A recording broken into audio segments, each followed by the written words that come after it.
22 जुलाई 2023 की ट्राइब्यून की खबर है। तो उन्होंने एमनेस्टी इंटरनेशनल पाकिस्तान के हवाले से खबर लगाई है कि पाकिस्तान माशाल्लाह यूँ तो करप्शन का शाहकार है, मगर इसमें सबसे जो लीडिंग अदारे हैं उनके बारे में उन्होंने कहा कि पुलिस लीडिंग अदारा है, शुक्र है अल्लाह ताला का।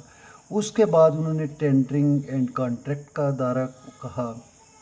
उसके बाद वो कहते हैं कि महकमा तालीम जो है वो तीसरे पे अदलिया आती है, तीसरा अदलिया करप्ट दायरा है और चौथा नंबर जो है वो महकमा तालीम ने हासिल किया है। ये बड़ी खुशी की खबर है कि जिस मुल्क का एजुकेशनल दायरा करप्शन का वो शाहकार हो, that's a very beautiful thing. तो शुक्र है अल्लाह ताला का कि पाक वतन को ऐसा ही होना चाहिए, चूँकि आलम इस्लाम में इसी किस्म का निज़ाम काम करता रहा है। अगर आप किताब पढ़ते हैं सकूत बगदाद से सकूत ढाका तक, तो आपको कैलिफेट की बेहतरीन मिसाल करप्ट लोगों में नज़र आएगी जिन्होंने इस दौर हुकूमत की कामयाब रखे। उमर बिन अब्दुल अज़ीज़ जैसे लोगों को तो जहर पिला दिया गया, मगर जो करप्ट लोग थे, जो जालिम थे, हज्जाज बिन यूसुफ सकवी जैसे अजीम लोग जिन्होंने लाख लाख बेगुनाह लोगों को कत्ल किया, वो अल्हम्दुलिल्लाह ज़बरदस्त मुसलमान थे और उनकी बड़ी इज़्ज़त थी। और आज तक भी बहुत सारे लोग उनका नाम बड़ी इज़्ज़त के साथ लेते हैं। Well and good.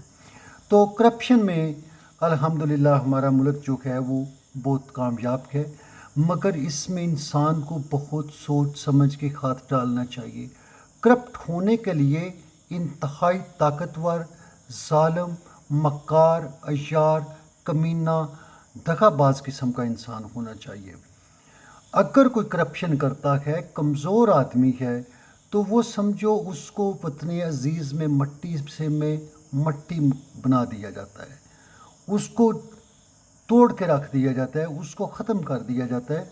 तो आप करप्शन के लिए आप देखें कि the best, the most powerful and most influential people of Pakistan have been doing the corruption. Corruption करने के बाद आपके पीछे ताकत भी होनी चाहिए जो इस करप्शन को संभाल सके। अगर आपके पीछे कोई अदारा नहीं है तो पाक वतन में करप्शन करने की गलती न करना। अल्हम्दुलिल्लाह ये एक ऐसा वतन है कि जिसके वज़ीर आज़म ने कहा है कि मैं करप्शन को ख़त्म कर दूंगा। साथ ही पाकिस्तान के सदर ने भी इस बात का अदा किया है, कुरान पाक में हाथ डाल के उन्होंने कहा है कि हम जी करप्शन को ख़त्म करेंगे। It's a good thing. मगर अजीब बात है, इन लोगों के अपने भी नैब में केस मौजूद हैं। इमरान हाँ कहता है ये अपने केस ख़त्म करवाने के लिए इस मुल्क में आए और हुकूमत में आए और उन्होंने अपने केस ख़त्म करवाए भी। ये सारी चीज़ें हम देखते रहे हैं। तो ये यहाँ पे निज़ाम काम कर रहा है। ये 75 साल की हमारी इस्लामी तजर्बागाह है जो हमने हासिल की और जिसको हम आगे लेके जा रहे हैं। Do think about it,